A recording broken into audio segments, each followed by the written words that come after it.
Сайн байцгаана уу? Юу Академийн Солонгос хэлний хичээлд тавтай морилно уу? Өнөөдрийн хичээлээр гэгүүлэгч үсгийг үзэх болно. Солонгос хэлний нийт 19 гэгүүлэгчтэй бөгөөд үүний 14 нь дан гэгүүлэгч, үлдсэн 5 нь хос гэгүүлэгч юм. Гэгүүлэгч үсэг маань үеийн эхэнд болон сүүлд орж болдог. Зарим тохиолдолд үеийн сүүлд орохдоо өөрөөр дуудагдах тохиолдлууд байдаг учраас өнөөдрийн хичээлээр үеийн эхэнд гэгүүлэгч үсэг орохдоо яаж, ямар авиагаар дуудагддгийг судалцгаая. Нийт 17 гэгүүлэгчээс өнөөдөр эхний 3 гэгүүлэгчийг үзэх болно. Энэ нь монгол хэлэн дэх ин, гэ, дэ үсгүүдтэй дүйцэх үсгүүд байна. За, эхний үсэг маань гэ үсэг. Солонгос үсгүүд маань нэг онцлогтойгоо. Энэ нь юу вэ гэвэл өөр өөрсдийн гэсэн нэртэй. Монгол хэлний гэ үсэгтэй дүйцэх үсэг маань кёг гэдэг нэртэй. Кёг. Та бүхэн нэрийн цээжлүүл илүү сайн байх болно. Солонгос хэлэнд гэгүүлэгч үсэг хизээч ганцаараа бичигддэггүй. Заавал араасаа ямар нэгэн эгшгийг дагуулдаг. За тэгэхээр бүгдээрээ одоо гэ үсгээ эгшиг үсгүүдтэйгээ холбоод үе бүтээж уншиж сурцгаая. Багшигаа дагаад хэлээд яваарай. Эхний үсэг учраас гэ үсгийн араас ийм эгшиг залгалаа гэд багш нь хэлээд явъя. Харин дараагийн үсгээсээ шууд уншаад явах учраас та бүхэн маань өмнөх хичээлдэр үзсэн эгшиг үсгүүдээ маш сайн нүдэлж тогтоох хэрэгтэй болж байна шүү. За бүгдээрээ уншиж эхлэе. Эхний үсэг маань гэ, а, к,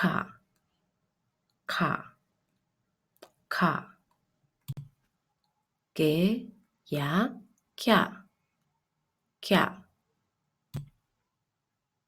гэ, о, ко. За энд та бүхэнд нэг зүйл ажиглагдаж байна уу? Гэ үсэг гэсэн хэрнээ к үсэгтэй ижилхэн дуудаад к, кя, ко гэдэг дуудаад. За тэгвэл энэ яагаад ингэж байгаа юм бэ гэхээр гэ үсэг үгийн эхэнд орохоороо к үсэгтэй ижилхэн дуудагддаг байна. За бүгдээрээ үргэлжлүүлж уншицгаая. Дараагийн үсэг маань гэ, ё, кё.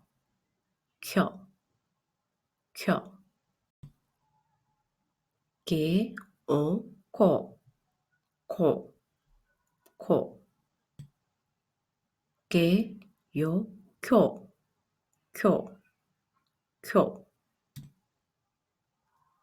게, 우, 쿠. 게, 유, 큐. 게, 으, 크. 게, 이, 키. Дараагийн үсэг маань монгол хэлэн дэх энэ үсэг. Энэ үсгийн маань нэр нь ниүн. Одоо энэ үсгээ эгшгүүдтэйгээ холбоод үе бүтээж уншицгаая. 나, ня, 너, 녀,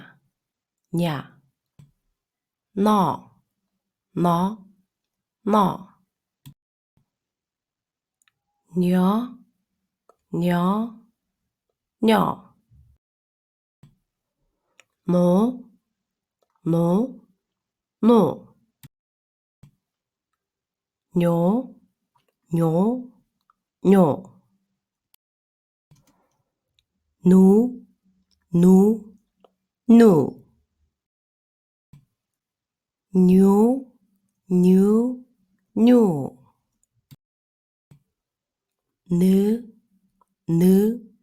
누, 뉴, 느, 니.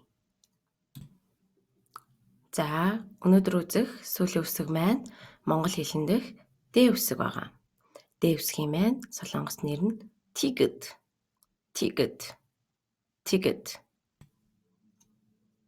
Одоо бүгдээрээ дэ үсгээ эгшиг үсгүүдтэйгээ холбон үе бүтээж уншицгаая. Дэ үсэг нь үгийн эхэнд орсон байвал тэ үсэгтэй ойролцоо авиагаар дуудагдана.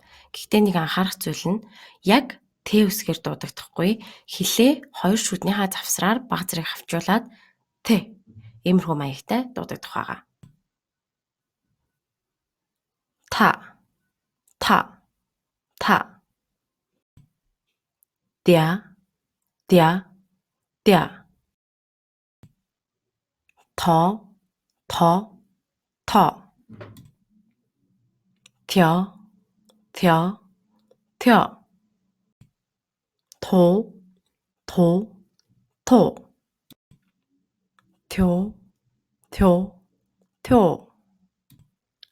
Ту, ту, ту. Дю, дю, дю. Ты, ты, ты. Ти, ти, ти. За өнөөдөр сурсан үсгүүдээ сайн үдэлж тогтоогоорой. Дараагийн хичээл хүртэл түр баяртай анхаарал тавьсан та бүхэнд баярлалаа.